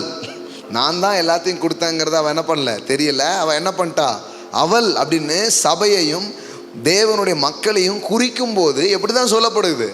ஆமாம், அவர் நாயகராகவும் நாம் நாயகியாகவும் சிருஷ்டிக்கப்படுகிறோம். அதனால தான் சிருஷ்டிகரே உன் நாயகர்.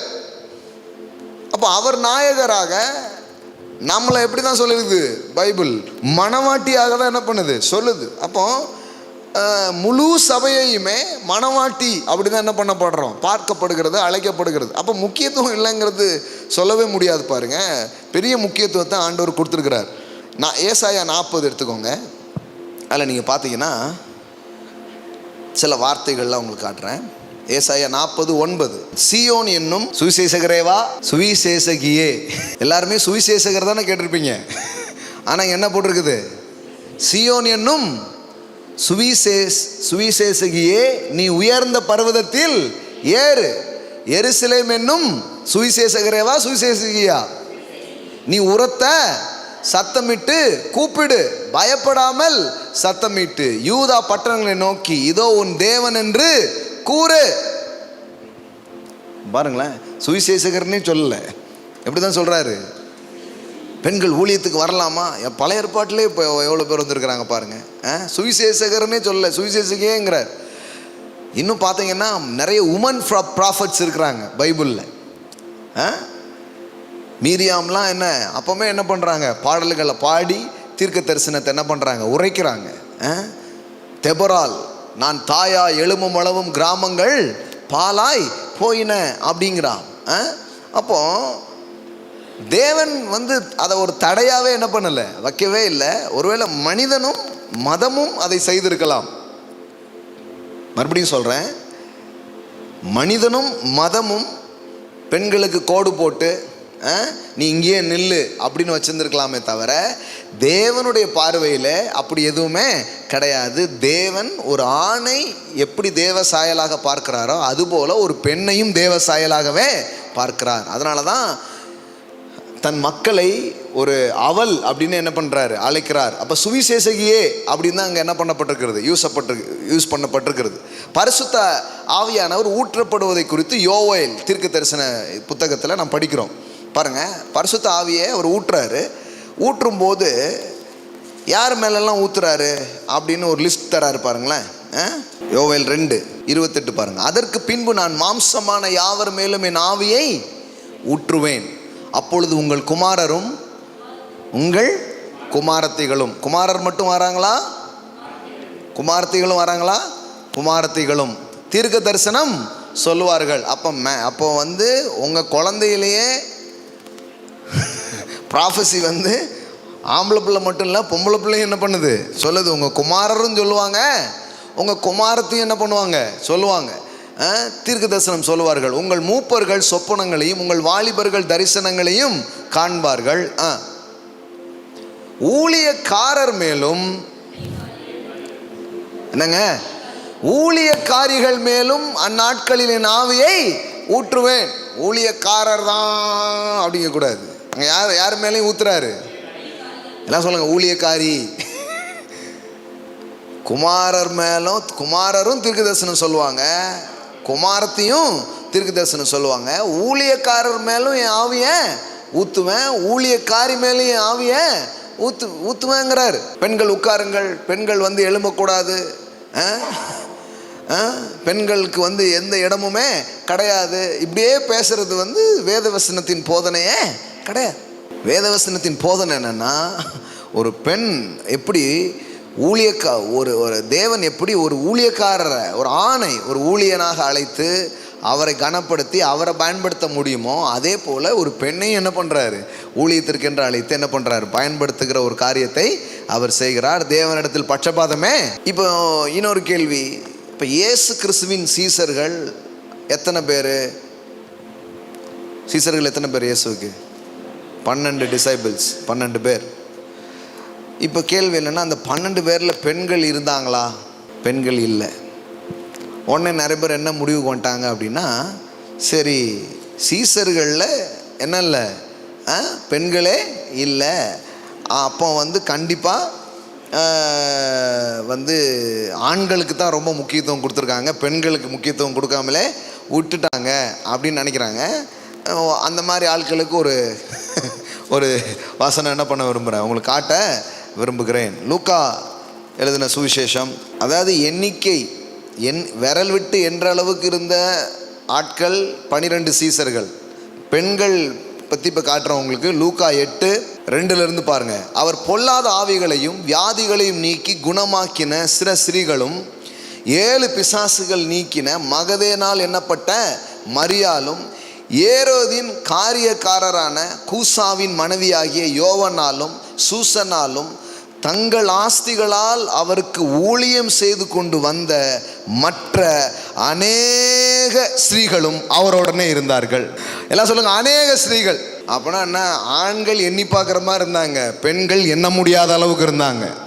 அந்த ஆண்களும் தான் இருந்து என்ன பண்ணாங்கன்னு உங்களுக்கு தெரியுமே. ஒருத்தன் வித்துட்டான், ஒருத்தன் காட்டி கொடுத்துட்டான், ஒருத்தன் சந்தேகப்பட்டு போயிட்டான். ஆனால் இங்கே பார்த்தீங்கன்னா பெண்கள் சூப்பரான ஆட்கள் பாருங்க. சொல்லப்போனால் ஜீசஸ் டீமுக்கு ஃபண்டு பணம் பெரிய அளவில் வந்தது பெண்களால் தான். எனக்கும் அந்த மாதிரி கொஞ்சம் பெண்கள்லாம் தாங்க ஆண்டவரேன்னு கேட்டிருக்கேன். பாருங்களேன், அங்கே பாருங்களேன், தங்கள் ஆஸ்திகளால் அவருக்கு ஊழியம் செய்து கொண்டு வந்த, ஏதோ இயேசுக்கு சட்டத்தை வச்சு போட்டுட்டு சாம்பார் குழம்பு வச்சுக்கிட்டு அப்படி கொஞ்சம் பெண்கள் இருந்தாங்க. அப்படி போடலங்க, ஆஸ்திகளால் அவருக்கு ஊழியம் செய்து கொண்டு வந்த அநேக பெண்கள். இன்னும் சொல்லப்போனால் ஊரில் இருக்கிற எல்லா பிரபலமான அவருடைய மனைவி, ஆள் பிரபலமாக இருந்தாலும் சாவி அம்மாட்ட தானே இருக்குது. அதனால் அங்கே என்ன போட்டிருக்கு பாருங்க, ஏரோதின் காரியக்காரரான கூசாவின் மனைவி, யோவனாலும் சூசனாலும், ஆமாம் எல்லாருமே எங்கே தான் இருக்காங்க. ஃபண்டுக்கு பிரச்சனையே இல்லை பாருங்களேன் ஜீசஸ் மினிஸ்ட்ரியில். ஏன் தெரியுமா? கொத்திச்சாவி யார் கையில் இருக்குதோ அவங்க பூரா எங்கே தான் இருக்கிறாங்க? ஜீசஸ் டீமில் தான் உட்கார்ந்துருக்காங்க. ஆமாம். அப்போ பாருங்கள், இயேசுவின் ஊழியத்துக்கு ரொம்ப பெரிய அளவுக்கு ஃபண்டு கொடுத்ததே யார் தான்? மகளிர் அணி. மகளிர் அணி தான் நிறைய கொடுத்துருக்கு பாருங்க. இவங்க பூரா செலவு பண்ணுற வேலையில தான் இருந்திருக்காங்க. கொண்டு வந்து கொடுக்கறது பூரா பெண்களாக இருந்திருக்கிறாங்க பாருங்களா. அப்படிதான் வேதவசனம் சொல்லுது பாருங்க. அப்போ இயேசுவினால் அற்புத சுகத்தை பெற்று, இயேசுவினால் விடுதலையை பெற்று, ஒரே ஒரு சமாரியா பெண் அவ போய் என்ன பண்றா? ஒரு ஊரையே என்ன பண்ணிடுறா? திரட்டி கொண்டு வந்துடுறா. ஒரே ஒரு பெண். அப்போ அந்த பெண்கள் மூலமாக இயேசு வந்து இந்த 12 அப்போஸ்தலர்களை இப்படி கூப்பிட்டாரே தவிர மற்றபடி எண்ணிக்கைக்கும் அதிகமான பெண்கள் யார் கூட இருந்திருக்காங்க? இயேசுவோட இருந்தாங்க. அவருடைய ஊழியத்திலே பெண்களையும் இணைத்து கொண்டு எப்படி பதிவு பண்ணுது பாருங்க. ஏரோதின் காரியக்காரரான கூசாவின் மனைவியாகிய யோவனாலும் சூசனாலும் தங்கள் ஆஸ்திகளால் அவருக்கு ஊழியம் செய்து கொண்டு வந்த மற்ற அநேக ஸ்திரீகளும் அவருடனே இருந்தார்கள். எல்லாம் சொல்லுங்க, அநேக ஸ்திரீகள். இவங்க ஒரு 12 பேர், அங்கே ஒரு 70 பேர், இப்படி வேணா சொல்லிடலாம். ஆனால் இங்கே எத்தனைன்னு என்ன பண்ண முடியல, சொல்லவே முடியல. பைபிளில் பார்த்தீங்கன்னா புருஷர்கள் 5000 பேர், அவங்கள மட்டும்தான் எண்ண முடியுது. ஆனால் பிள்ளைகளையும் மனைவிமார்களையும் பெண்களையும் அங்கே என்ன பண்ண முடியல, லிஸ்ட் பண்ணவே முடியல.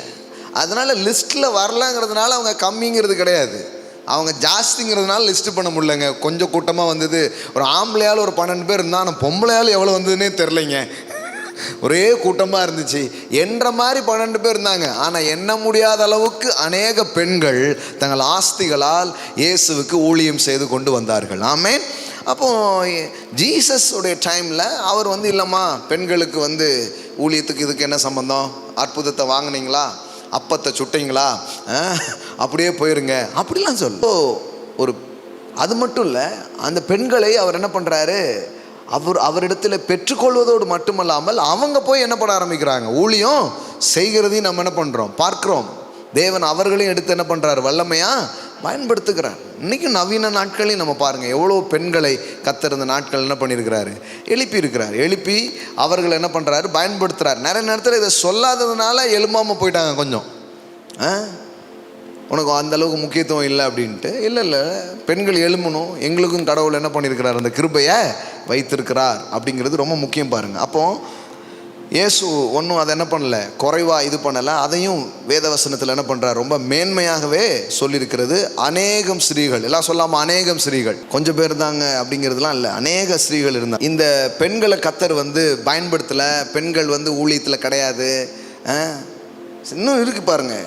ரீசெண்டாக கூட ஒரு இஷ்யூஸ் வந்து ஒரு கிராமத்தில் நம்முடைய போதனையை கேட்கிற ஒரு அருமையான சகோதரி ஆண்டவரை ஏற்றுக்கொண்டு நல்ல இன்ஜினியர்கள்லாம் படித்த ஒரு அக்கா, அவங்க கிராமத்தில் வந்து இப்போ சபைலாம் ஆரம்பித்து ஊழியம் செய்கிறாங்க. அதுக்கு பயங்கர எதிர்ப்பு. யாருன்னா அந்த ஆண் பாஸ்டர்மார்கள் தான். எப்படி பெண்கள் ஊழியம் செய்யலாமா ஐயா, நீங்கள் தானே அந்த தூண்டி விட்டீங்களா அவங்கள அப்படிங்காங்க. எனக்கே ஃபோன் வந்துருச்சு. இங்கே பைபிளில் எங்கே தடை, அதெல்லாம் தடை பண்ணியிருக்கு பாருங்கள். இன்னும் இருக்கிறாங்க அந்த மாதிரி பழமைவாதிகள்லாம் உட்காந்துருக்காங்க. அந்த அக்கா சூப்பராக இப்போ ஊழியம் செஞ்சு தேவனை அவங்கள எடுத்து பயன்படுத்தி அநேகர் கிறிஸ்துக்குள்ளே என்ன பண்ணியிருக்கிறாங்க, இப்போ வந்திருக்கிறாங்க. ஆமாம், வந்திருக்கிறாங்க. ஆனால் அதுக்கு எதிர்ப்பு தெரிவிச்சுட்டு இருக்காங்க. ஏன்னா ஒரு பெண் வந்து இப்படி பண்ணலாமா அப்படின்ட்டு. அப்போ கிறிஸ்தவத்திலையும் இந்த மாதிரி ஆமாம் பல ஆயிரம் பெரியார் தேவைப்படுதாங்க நினைக்கிறேன். ஆமாம், சிலர்லாம் இருக்கிறாங்க அப்படியே பாரம்பரியமாக பிடிச்சிக்கிட்டு அப்படின்ட்டு. அப்போ யோசித்து பாருங்கள், அந்த சபையில் இருக்கிற கேட்டேன், அந்த சர்ச்சுக்கு பேர் என்ன பேருன்னு கேட்க வச்சோம், பிரதரன் அசம்பிளி அப்படின்னாங்க. அப்போ ஏன் பிரதரன் அசம்பிளி? அதாவது சிஸ்டர் பேசக்கூடாது, சிஸ்டர் எதையுமே பண்ணக்கூடாது, சிஸ்டர்கள் ஒன்றுமே பண்ணக்கூடாதுன்னு சொல்லி சர்ச்சுக்கு பேர் என்னது, பிரதரன் அசம்பிளி. அப்போ சிஸ்டர்ஸ்லாம் எப்படி ஆயிடுச்சு பாருங்களேன். பெண்கள் எதையும் செய்யக்கூடாது, பெண்கள் பேசக்கூடாது, பெண்கள் அமைதியாக இருக்கு, இப்படியே சொல்லி சர்ச்சுக்கு பேர் என்னதான் ஆகி போச்சு, பிரதரன் அசம்பிளி என்ன பண்ணிட்டாங்க, ஆக்கி விட்டாங்க பாருங்க. அப்போ சிஸ்டர்ஸ்லாம் இல்லையா, அவங்களுக்கு முக்கியத்துவமே இல்லையா பாருங்கள். இதெல்லாம் வேதத்தில் இல்லாதது. ஆனால் சிலர் பைபிளை வச்சுட்டு பேசுறதுனால என்ன நினச்சிக்கிறாங்க, பைபிள் இருக்கு போல அப்படின்னு நினச்சிக்கிறாங்க பாருங்க. பைபிள் வந்து அதெல்லாம் கண்டிக்குது. அப்படி கிடையவே கிடையாது. சுவிசேஷகியேங்கிறார், ஊழியக்காரிகள் மேல நாவியை ஊற்றுவேன் அப்படிங்கிறார். உங்கள் குமார்த்திகள் என்ன பண்ணுவாங்க, தீர்க்க தரிசனம் சொல்லுவார்கள், அவர்கள் ஆல கடவர்கள் அப்படிதான் என்ன பண்றாரு, பேசுறாரு. அப்போ இந்த சிந்தனை உள்ள போகணும் பாருங்களேன். கர்த்தர் வந்து ஒரு நாளும் இந்த பெண்மை என்ன பண்ணல, குறைச்சி வைக்கவே இல்லை. இதை அவர் மேன்மையாக என்ன பண்ணியிருக்கிறாரு, வைத்திருக்கிறார். அவருடைய விசிட்டேஷன், அவர் போய் சந்தித்தது இதெல்லாம் பாருங்க. ஆண்களை மட்டுமா சந்திச்சாரு? இயேசுவின் ஊழியத்தில் எவ்வளோ பெண்களை அவர் விடுவித்திருக்கிறார். 18 வருஷம் கூனியா இருக்கிறா அந்த பெண் என்ன பண்றாரு, ஓய்வு நாள்னு பார்க்காம என்ன பண்றாரு, சோகமாக்குறாரு. ஓய்வு நாளில் உன் ஆடு மாடெல்லாம் தூக்குவேன், இந்த அம்மா குனிஞ்சிக்கிட்டே இருக்கு, நீ விடுவியா? ஆபிரகாமின் குமாரத்தி, ஸ்ரீயை உன் பலவீனத்தினின்று விடுதலையாக்கப்பட்டாயின்னு 18 வருஷம் குனிஞ்சிருந்த ஒரு அம்மாவை நிம்மற வச்சுட்டாரு பாருங்களேன். ஆமே, ஆமாம். பெரும்பாடுள்ள ஸ்திரீ வஸ்திரத்தை தொட்டு என்ன பண்றா, சுகம் அடைகிறா. வஸ்திரத்தை தொட்டு சுகம் அடைகிறா. அப்போ அதுக்கு என்ன பண்றாரு, இடம் அளிக்கிறார் பாருங்களேன். என்னை தொட்டது யாருன்னு கேட்குறாரு. அவள் வந்து சொல்கிறா, நான் தான் ஏன் தொட்டேன், 12 வருஷம் மருத்துவர்களால் குணமாக முடியாத ஒரு வியாதி, இப்போ உங்களை தொட்டவுடனே நான் என்ன ஆயிடுச்சு, எனக்கு சுகம் கிடச்சிடுச்சு அப்படிங்கிறார். அப்போ பாருங்க, தொடர்ந்து பெண்கள் என்ன பண்ணுறாங்க, விடுதலையாக்கப்படுறாங்க. பிசாசின் பிடியில் சிக்கி கொண்டிருந்த அந்த வாஸ்தவ மகதலேனா, மரியாள், இவங்களை போன்றவங்களை என்ன பண்ணுறாங்க, விடுதலையாக்குறாங்க. ஒரு பாவியான ஸ்திரீயை ஊரே கல்லெறிய வருது. இயேசு கூட நின்று, ஆமாம் நீங்கள்லாம் ரொம்ப யோகியம், இந்த அம்மாவை குறை சொல்ல வந்துட்டீங்க, யோகியெல்லாம் முன்னாடி வா அப்படின்னாரு பாருங்க. அம்மட்டு வரும் கல்லை போட்டு போயிட்டான். ஒரு பையனும் கரெக்டாக கிடையாது, இந்த அம்மாவை மட்டும் கல்லை தூக்கி நெறிய வர அப்படின்னு அந்த பெண் பக்கம் நிற்கிறார் பாருங்களேன். என்ன எதுக்காக பிடிச்சிங்க, அது விபச்சாரம் பண்ணிட்டா. விபச்சாரம் எப்படி தனியாக பண்ண முடியும், அந்த ஆளுங்க அந்த ஆளை காணும், ஆம்பளையால பண்ணாருன்னு தெரில, யாரை மட்டும் பிடிச்சிட்டு வந்திருக்காங்க. அப்பவுமே பாருங்களேன், அநீதி சமூகம் வந்து ஒரு பெண்ணுக்கு எதிராக அநீதி இழைத்தது. ஆனால் கிறிஸ்து அந்த பெண்ணுக்காக நின்று நீதியை அவர் பேசினார். ஆமேன், நீதியை அவர் பேசினார். ஆமேன். இன்னைக்கும் பாருங்களேன், கர்த்தர் வந்து ஒரு பெண்ணுடைய பக்கமாக நிற்கிற ஒரு தேவனாக அவர் இருக்கிறார். ஆமேன். ஆமாம், ஒரு பெண்ணின் சார்பாக அவர் நிற்கிற ஒரு தேவனாக அவர் இருக்கிறார். ஆமாம், ஆகார் அப்படியே ஆபிரகாமே அவளோட வாழ்க்கையை விட்டு தள்ளி அவர் தனியாக போயிட்டு இருக்கும்போது, வாழ்க்கையே முடிஞ்சிச்சுன்னு நினைக்கும் போது, தேவன் ஆகாரோடு என்ன பண்ணுறாரு, பேசுகிறார். ஆகாரோடு பேசுகிறார். பேசி அந்த ஆகாருக்கு ஒரு நம்பிக்கை என்ன பண்ணுறாரு, கொடுக்குறாரு. உடலை பாருங்களேன். அப்போ எங்கெல்லாம் அநீதி ஒரு பெண்ணுக்கு எதிராக நடக்கும்போது அங்கே நீதியின் தேவன் கூட நின்று அந்த பெண்ணுக்கு உதவி செய்கிறார். ஆமென். நம்ம நம்பலாம், கர்த்தர் இன்றைக்கும் அப்படிப்பட்ட விதத்தில் என்ன பண்ணுறாரு, உதவி செய்கிறவராக இருக்கிறார். ஏசாயா 54 நீங்கள் பாருங்கள். 53 வந்து கல்வாரி சிலுவையின் மரணத்தை குறித்து பேசிட்டு, 54 முழுவதும் ஒரு பெண்மையை மையமாக வைத்து 54ஆம் அதிகாரம் எழுதப்படுது பாருங்களேன். ஏசாயா 54 பாருங்களேன். பிள்ளை பெறாத மலடியே. சம்டைம்ஸ் இது சாரால் பாடின பாட்டு அப்படின்னு சொல்கிறாங்க, இல்லை சாராளுக்கு சொல்லப்பட்டது அப்படின்னு என்ன பண்ணுறாங்க, சொல்கிறாங்க. மேபி இருக்கலாம். பிள்ளை பெறாத மலடியே மகிழ்ந்து பாடு, கற்ப வேதனை படாதவளே கம்பீரமாய் பாடி ஆனந்த சத்தமிடு. வாழ்க்கை பட்டவளுடைய பிள்ளைகளை பார்க்கிலும் அநாத சிறியனுடைய பிள்ளைகள் அதிகம் என்று கர்த்தர் சொல்லுகிறார். ஒரு பெண் தன்மையே வச்சே பேசுகிறார் பாருங்களேன். என்ன சொல்கிறாரு, இதெல்லாம் வந்து சூப்பர் நேச்சுரல் தான். பிள்ளை பெறாத மலடியே மகிழ்ந்து பாடுனா என்ன, பிள்ளை பிறந்த பிறகு மகிழ்ந்து பாடுறதில்ல, முதல்ல பாடு. ஆமேன். அப்புறம் பிறக்க வேண்டியதெல்லாம் பிறந்துருங்கிறாரு, வர வேண்டிய நன்மைலாம் வந்துருங்கிறாரு. சூப்பர் நேச்சுரல் ஆக்ட் தான் பாருங்க இது எல்லாமே. கம்பீரமாய் பாடி ஆனந்த சத்தமிடு, அப்படியே தான் பேசுறாரு. ஒரு பெண்ணை மனதில் வச்சு என்ன பண்றாரு, பேசுறாரு. 4வது வசனம் பாருங்க. பயப்படாதே நீ வெட்கப்படுவதில்லை, நாணாதே நீ லச்சை அடைவதில்லை, உன் வாலிபத்தின் வெட்கத்தை நீ மறந்து உன் விதவை இருப்பின் நிந்தையை நீ நினையாதிருப்பாய். பேசுறார் பாருங்க. உன் சிருஷ்டிகரே உன் நாயகர், சேனைகளின் கர்த்தர் என்பது அவருடைய நாமம், இஸ்ரவேலின் பரிசுத்தர் உன் மீட்பர், அவர் சர்வ பூமியின் தேவன் எனப்படுவார். கைவிடப்பட்டு மனம் நொந்தவளான ஸ்திரீயை போலவும் இளம் பிராயத்தில் விவாகம் செய்து தள்ளப்பட்ட மனைவியை போலவும் இருக்கிற உன்னை கர்த்தர் அழைத்தார் என்று உன் தேவன் சொல்லுகிறார். எப்படி பேசுறார் பாருங்க. 11வது வசனம் பாருங்க. சிறுமைப்பட்டவளே, பெருங்காற்றில் அடிபட்டவளே, எப்படி சொல்றாரு பாருங்க. தேற்றவற்றவளே, இதோ நான் உன் கல்லுகளை பிரகாசிக்கும்படி வைத்து நீல ரத்தினங்களை உன் அஸ்திபாரமாக்கி உன் பலகணிகளை பளிங்கும் உன் வாசல்களை மாணிக்க கற்களும் உன் மதில்களெல்லாம் உச்சிதமான கற்களும் ஆக்குவேன். உன் பிள்ளைகள் எல்லாரும் கர்த்தரால் போதிக்கப்பட்டிருப்பார்கள். உன் பிள்ளைகளுடைய சமாதானம் பெரியதாயிருக்கும். ஆமென். 54 முழுவதுமே என்ன பேசுறாரு? சிலுவையின் ஆசீர்வாதமே உனக்கு தாமா. சிறுமைப்பட்டவளே, பெருங்காற்றில் அடிபட்டவளே. வாழ்க்கையில் என்ன மாதிரி பாடுபட்டவங்க யாருமே கிடையாது. சொல்றாரு, அடிபட்டவளே, சிறுமைப்பட்டவளே. அடிபட்டா கூட பரவாயில்லங்க, தேற்றுறதுக்கு யாருமே இல்லைங்க. அதான் சொல்றாரு, தேற்றவற்றவளே. சிலருக்கு எனக்கு அடிபட்டது கூட வருத்தம் இல்லைங்க, யார்கிட்ட போய் அழுவேன், என்ன அழுறதுக்கு ஒரு ஆளே இல்லையே அப்படிங்கிறாங்க. அப்போ தேற்றவற்றவளே எப்படி மென்ஷன் பண்ணுறாரு பாருங்க.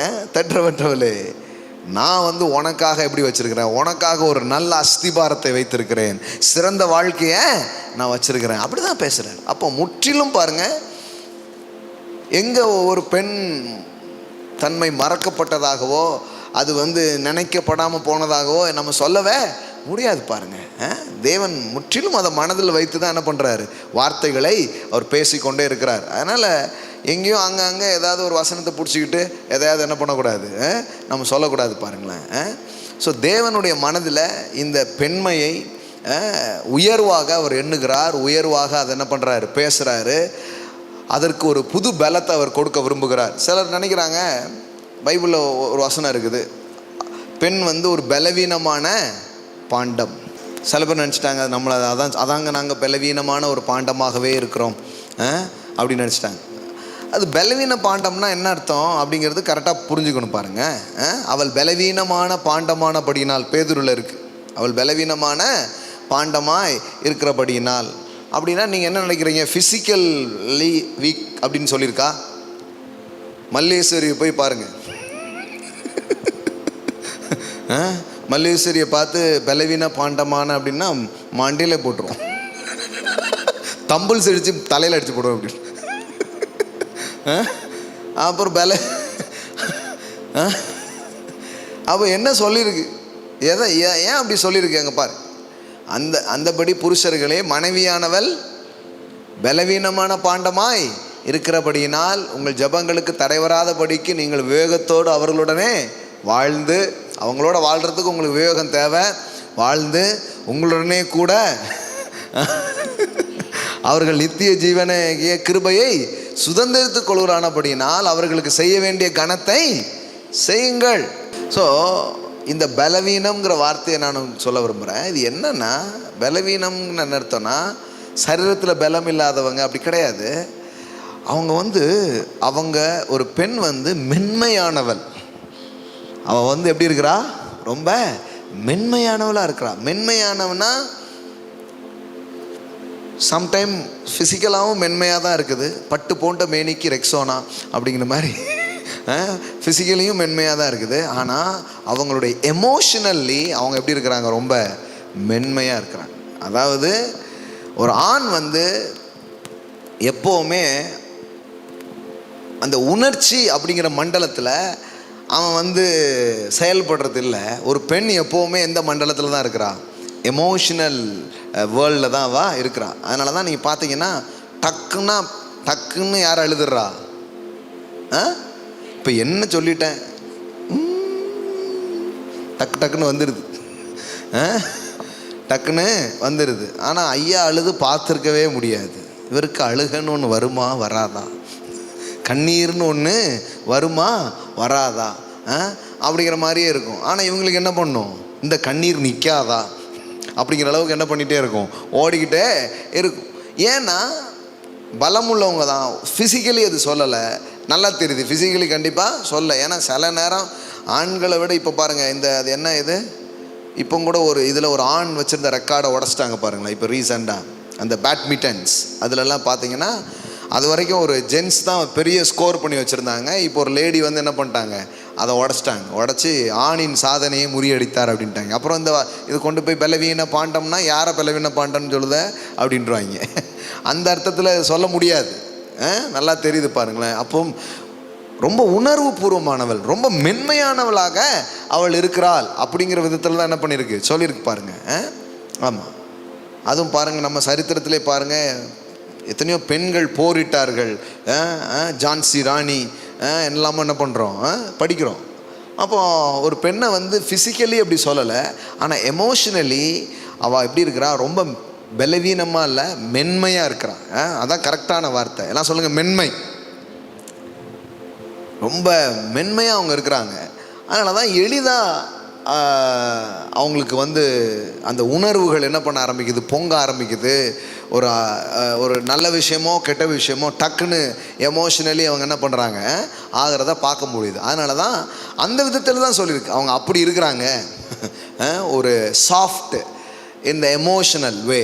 ஸோ அவங்கள என்ன பண்ணுங்க, கொஞ்சம் கரெக்டாக அந்த விதத்தில் நீங்கள் புரிந்து கொண்டு அவங்களோட என்ன பண்ணுக்கோங்க, நடந்துக்கோங்க அப்படின்னு என்ன பண்ணியிருக்கு, சொல்லியிருக்கு பாருங்க.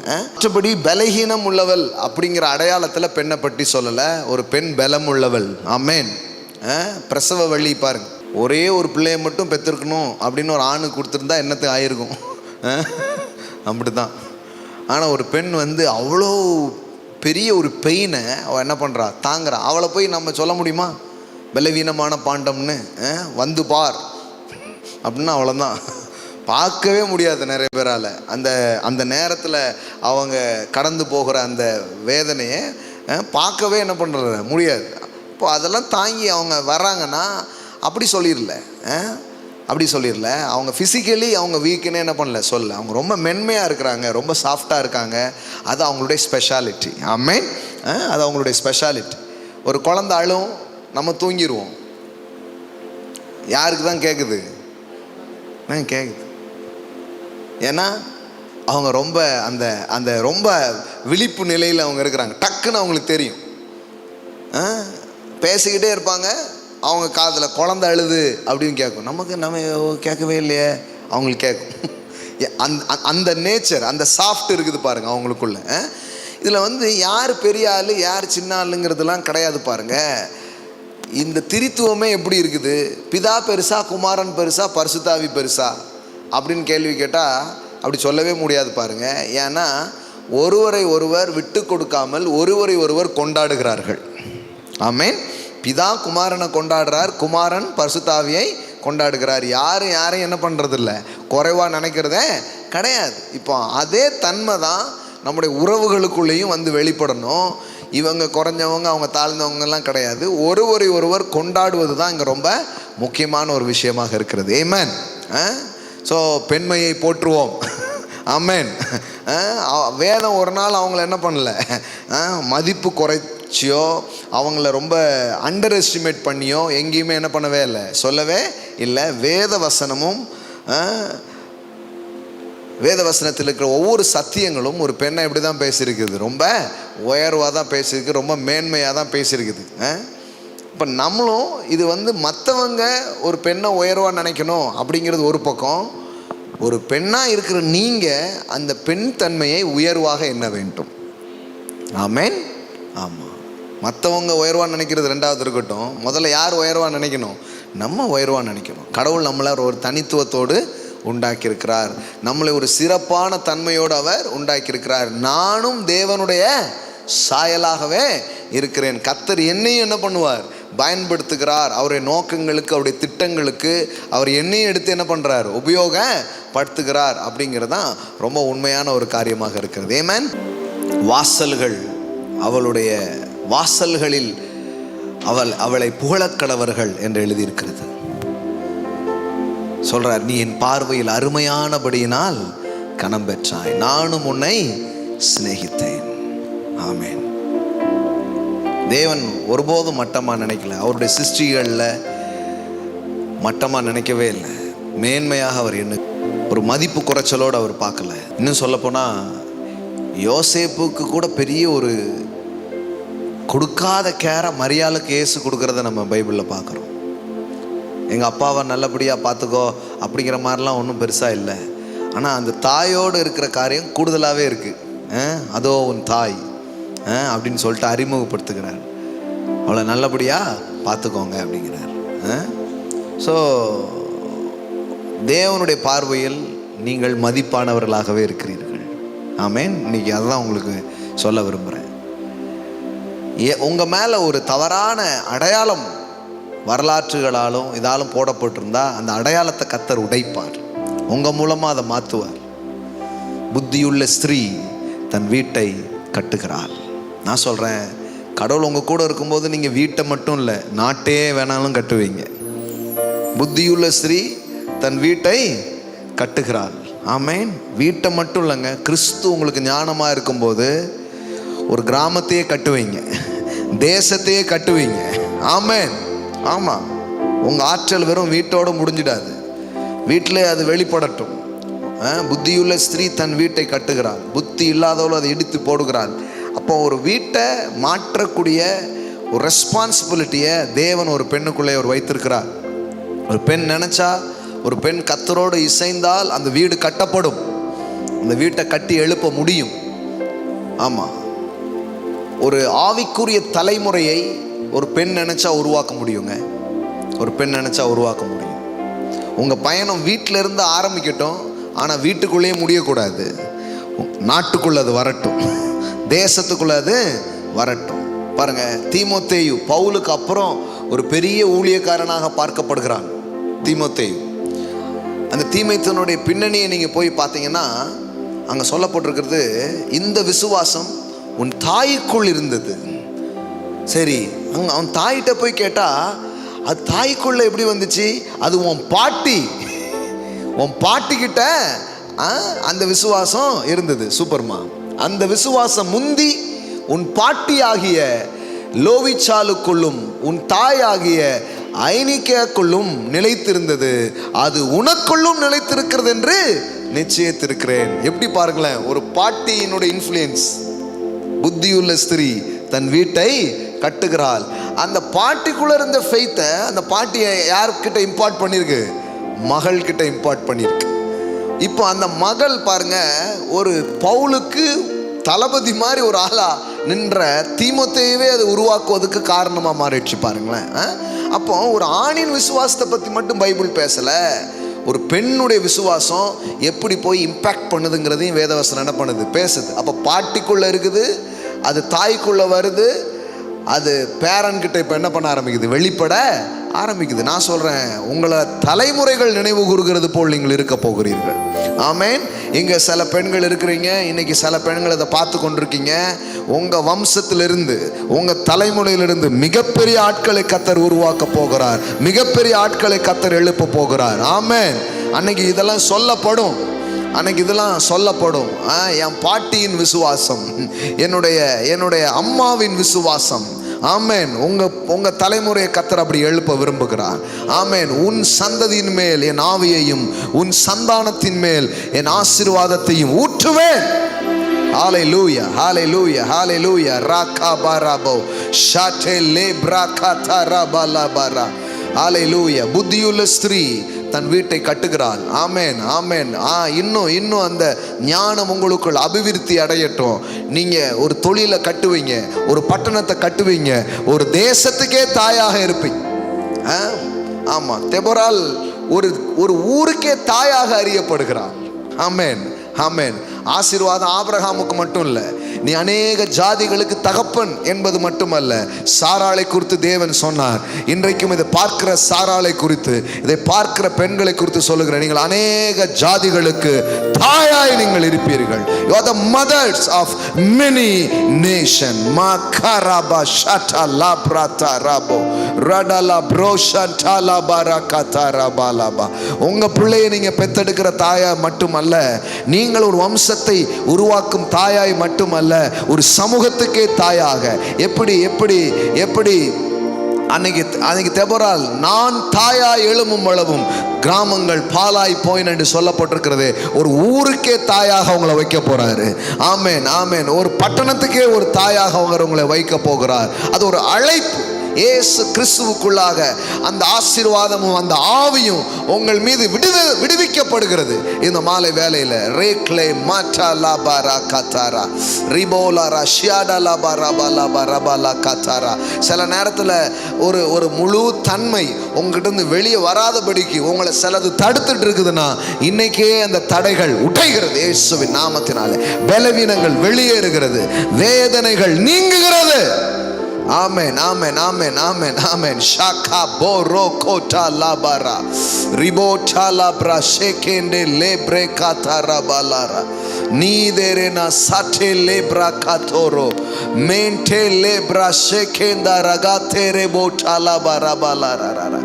ஹல்லேலூயா, ஹல்லேலூயா, ஹல்லேலூயா. உங்களை அவர் எழுப்புகிறார். ஆமென், ஆமென். சீயோன் என்னும் சுவிசேஷகியே எழும்பு. Hallelujah, hallelujah. Oh, hallelujah. Shekle macharaba katalabo rebo hosate lebra kataraba laba rabalara. Thank you daddy, thank you daddy, thank you daddy, thank you daddy. உங்க தன்மையை ஆமென், ஆமென். இங்க இருக்கிற தாய், இங்க இருக்கிற சகோதரிகள், இங்க இருக்கிற ஒவ்வொருத்தர் மூலமாக நீங்க வெளியே கொண்டு வர போவதற்காக ஸ்தோத்திரம். ஒரு ஆவிக்குரிய தலைமுறையை உருவாக்கும் கிருபைகள் உண்டாகிறதற்காக ஸ்தோத்திரம். ஒருவேளை வீட்டுக்குள்ள மட்டும்தான் உங்களுக்கு சிலதை செய்ய முடியதா இருக்கலாம். ஆனா நீங்க வீட்டுக்குள்ள செய்யறதையே ஒரு நாள் தேசத்துக்கு ஆசீர்வாதமாக மாற்றுவார். ஆமென். மோசேயை அவனுடைய தாய் மறைத்து வைத்து காப்பாற்றி வருகிறாள் விசுவாசத்தினாலே. ஆனா ஒரு நாள் அந்த மோசே ஒரு தலைவனாய் எழும்பி மேலே வந்தான். ஆமென், ஆமென், ஆமென். இன்னைக்கு ஒருவேளை நான் என்ன பெரிய வேலை செய்கிறேன், ஏதோ அந்த பிள்ளைகளை பார்த்துட்டு இருக்க நீங்கள் நினைக்கலாம். இல்லை, அந்த பிள்ளைகளை தேசங்களுக்கு தலைவர்களாக மாற்றுவார், தேசத்துக்கு முதன்மையானவர்களாய் மாற்றுவார். நீங்கள் ஒரு ஆவிக்குரிய தலைமுறையை உருவாக்கி கொண்டிருக்கிறீர்கள். ஆமென். நீங்கள் அற்பமான காரியங்களை செய்யவில்லை, நீங்கள் மேலான காரியங்களை செய்து கொண்டிருக்கிறீர்கள். ரேக்லே போட்டாராபா சாராபா ஷடலா பிரகா. எங்க எழுதியிருக்கிறபடி ஆஸ்திகளால் அவருக்கு ஊழியம் செய்வீர்கள். ஆமென். இது ஒரு ப்ராஸ்பரிட்டிக்கான கிரேஸை பெற்ற ஒரு சபை, செழிப்பிற்கான கிருபையை பேசுகிற ஒரு சபை. இன்னைக்கு இதை பார்க்குறவங்களுக்கு சொல்றேன், ஆமென். ஆண்கள் தான் அள்ளி கொடுப்பாங்கிறது கிடையாது. ஒரு பெண்ணாய் நீங்கள் நின்று கொண்டு பல லட்சங்களை, பல கோடிகளை கிறிஸ்துவின் சுவிசேஷத்திற்கென்று சம்பாதிக்கிற பலனும் கொடுக்கிற பலனும் உங்களுக்கு உண்டாகும் என்று நான் இன்றைக்கு சொல்லுகிறேன். I impart the anointing, I impart that grace. Amen, amen, amen, amen.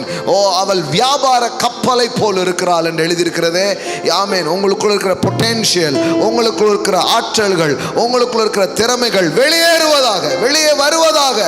ஷேக்ரே மாட்டாராபா சாலாபாராலாரா. Oh, hallelujah, hallelujah. Ribo koti lebra tarabo, ribo kola brashekenda la barakatarabo. Hallelujah, hallelujah, hallelujah. Thank you daddy. புதிய அடையாளத்தை வரையறீங்க, புதிய பெருமையை கொண்டு வர்றீங்க சுவாமி. காலகாலமாக பார்த்த ஆமென் அந்த பழைய சுவடுகளை துடைத்து போடுகிறீர். கிறிஸ்துவுக்குள் புது சிருஷ்டியாக்கப்பட்ட ஒரு பெண், ஆமென், பெண்களை நீர் எழுப்புகிறீர் கர்த்தாவே. ஆமென், ஆமென், ஆமென். இவர்கள் விழுகைக்கு காரணமாய் இருப்பவர்கள் அல்ல, அநேகர் எழுதுவதற்கு காரணமாய் இருக்க போகிறார்கள். எழுச்சிக்கு காரணமாய் இருக்கும் ஆமென் ஒரு கூட்டத்தை நீங்க எழுப்புறீங்க. உன்னை பெற்ற தாயாகிய சாராளை நோக்கி பார் என்று எழுதியிருக்கிறபடி அநேகர் இவர்களை நோக்கி பார்க்கிற நாட்கள் வருகிறது. இவர்களை பார்த்து ஆமென், ஆமென், ஆமென் எழும்புகிற நாட்கள் வருகிறது கர்த்தாவே. ஆமென். இன்றைக்கு நான் பேசுகிறேன், அந்த நன்மையை நான் பேசுகிறேன். ரேகா மாரா ஷாட்டா லா பாரா கதாரா ரிபோட்டா லா பிரஷேம் தேரே மான்டிலே ப்ரோ தேரே மாஷேகே லா பிராதாரா பாலாரா உடலா ப்ரோ ஷியாகாலா ப்ரோ தேனே மான்டிலே ப்ரோ. பெற்றோர்களாலும் சமூகங்களாலும் ஒருவேளை அவங்க மனதில் போடப்பட்டிருக்கிற சில தவறான கருத்துக்கள், நீ பெண் இவ்வளவுதான் போடப்பட்டிருக்கிற சில வரம்புகள் இன்றைக்கு உடையட்டும் இயேசுவின் நாமத்தினாலே. ஆட்டுக்குட்டியானுடைய இரத்தத்தினாலே அது கழுவப்படுவதாக, அது நீங்குவதாக. ஆமேன். சிறகடிக்கட்டும் சாமி, புது சிறகுகள் முளைக்கட்டும். ஆமேன், ஆமேன், ஆமேன். அடுப்படியிலே இருந்தாலும் பொற்சிறகாய் மின்னச் செய்கிற ஒரு பலன் இன்றைக்கு உண்டாகட்டும். அடுப்படியில் கிடக்கிறவர்களுக்கு புது சிறகுகள் முளைப்பதாக. ஆமேன், ஆமேன். வீட்டுக்குள்ளேயே கிடக்கிற பெண்களுக்கு ஆமேன் புது சிறகுகள் முளைப்பதாக, புது நம்பிக்கை உண்டாவதாக, புது பலன் உண்டாவதாக. ஆமேன், ஆமேன், ஆமேன், ஆமேன். ராகா மரா சதரா பலரா.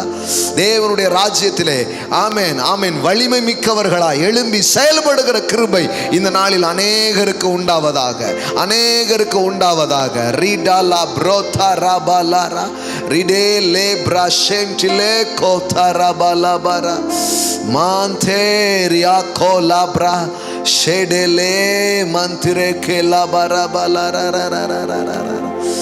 ஹல்லேலூயா, ஹல்லேலூயா, ஹல்லேலூயா, ஹல்லேலூயா, ஹல்லேலூயா. அவங்க மேல போடப்பட்டிருக்கிற எல்லா சாபங்கள், அடிமைத்தனங்கள் சகலமும் முறிந்து போகட்டும் இயேசுவின் நாமத்தினால. ஆமென், ஆமென். அவள் நிமிர்ந்து தேவனை மகிமைப்படுத்தினாள். ஆமென். ஏதோ ஒரு காரணத்துல குனிந்திருக்கிற பெண்கள் இன்றைக்கு நிமிர்வார்களாக, நிமிர்வார்களாக.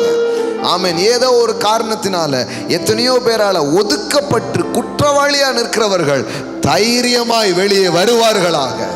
ஹல்லேலூயா. ஷட்டலா பிரதா ரபலரரரர.